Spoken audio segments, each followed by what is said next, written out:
What's up, sports bettors? Assuming no overtime, there should be a nice 1 hour gap where you can watch Sunday night baseball before Sunday night football starts. So I ended up finding an incredible bet for Yankees Red Sox, classic, two teams. And what I'm going to do is run you through my betting preview, right? So the Yankees are roughly minus 172 odds on the money line. That's the best price you can get them on the Betfair exchange. The best price on the Red Sox is plus 166. So the Betfair exchange is peer-to-peer betting. And if you're new to the OddsJam YouTube, we like to kind of weave in, educational concepts to help you become a more profitable sports bettor, right? I used to be a quant on Wall Street. I've made hundreds of thousands of dollars sports betting at this point, and really my goal is to help everyone understand those strategies that the pros use, people who do this full-time for a living, so they can implement these strategies for themselves, right? In browsing odds on OddsJam, 100% free, any sport you want to bet on, right? Data is powerful. In sports betting, it's always powerful, but especially as a sports bettor, you need to be looking at data. In the Betfair exchange, as you get close to game time, it's peer-to-peer betting, it becomes very accurate. And what this tells me, as a sharp bettor is like, hey, the Red Sox, are best offered at plus 166. I know there's tens of thousands of dollars being bet on the Betfair exchange at plus 166 odds. So I definitely don't want to be placing bets on the Red Sox at plus 152 on Caesars because I know I'm getting ripped off compared to where other people are betting. And as a sharp bettor, you're always looking for value. You're always looking for an edge. You're never going to make money sports betting if you're placing bets at plus 152 when there's other bookmakers offering plus 166. It's just not possible. So let's go ahead and let's get into my play so we can check out the total in the run line as well. Yankees minus 1.5 on the run line, best offered at plus 120. And the total set at 7.5. So pretty low, must be a good pitcher, must be some good pitchers on the mound. But the play I ended up going with is the Red Sox first half money line. So we'll talk about this bet in a second. But again, hopefully you've been able to tail, at least the sports bets. The fantasy stuff has gone a little worse recently, although we were able to cash pretty big yesterday.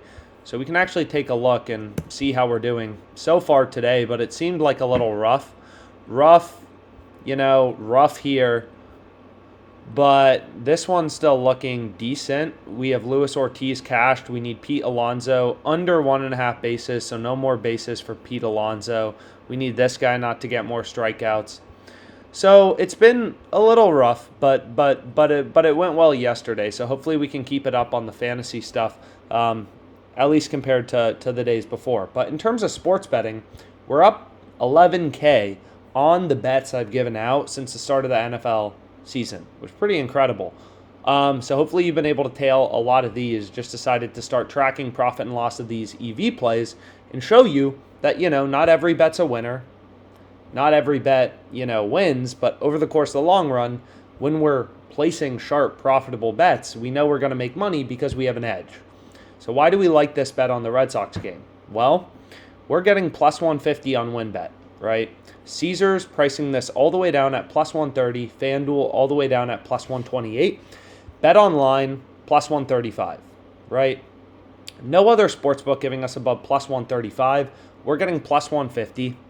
Currently, the highest profit margin bet available for today on WinBet, and just very clear value in the odds, right? Which is exactly what we're looking for as a sharp sports bettor. We're always looking for value. We're always looking for an edge, a leg up, and enough value to beat the vig, to beat the juice, right? Like sports books, you can see Caesars has 30 cents of juice baked into their market.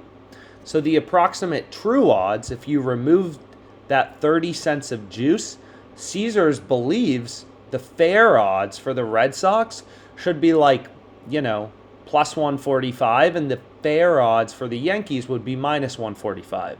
Essentially, for there to be no juice in a market, no vig, you need the plus number to equal the minus number. But of course, sportsbooks don't do that because they want to make money. So what you can do is kind of like take the midpoint of all these markets, and that's what sportsbooks believe the true price is. So Bet Online only has 20 cents in juice, so the true odds, according to Bet Online, would be roughly plus 145, right? and we're getting plus 150. So we're beating the true odds from every sports book, which you can see right here. It's called no vig odds, true odds, same term, right? This is the line with the vig removed, the fair price, no juice, right? Sportsbooks add juice into their markets. So as a sharp bettor, we remove the juice, we find the midpoint of the market to get a sense of what the true price is before the vig is added in, right? It's kind of like if you go to a car dealer and they may buy your car for $10,000 and then sell it for $20,000, right? So the midpoint would be $15,000, which is probably what they thought your car was worth when they bought it at $10,000 and then sold it for $20,000. They think it's worth somewhere in the middle. So it's the same in sports betting, where you have to remove that spread to get a sense of what is the true odds, the true price, and it's plus 150. So I ended up locking it in, $500 on the Red Sox at plus 150 for the first half money line. So again, sports betting is a game of volume. Place a lot of bets, all with an edge. Like you can kind of see on my WinBet account, like, let's go Jags. We have $1,000 on the Jags, over 19.5 team total. But you can see, like, as a sharp bettor, so we cashed this parlay we had, right? So I gave out this parlay, that cashed. So we won like 5K, right, in profit. This bet lost. The Commanders sucked. Now, was this a terrible bet? I mean, in hindsight, they lost by 16. So sure, I wish I didn't place this bet, but it was an incredible bet. The value of the plus 6.5 at plus 103 was very clearly, mathematically profitable. So not every bet wins.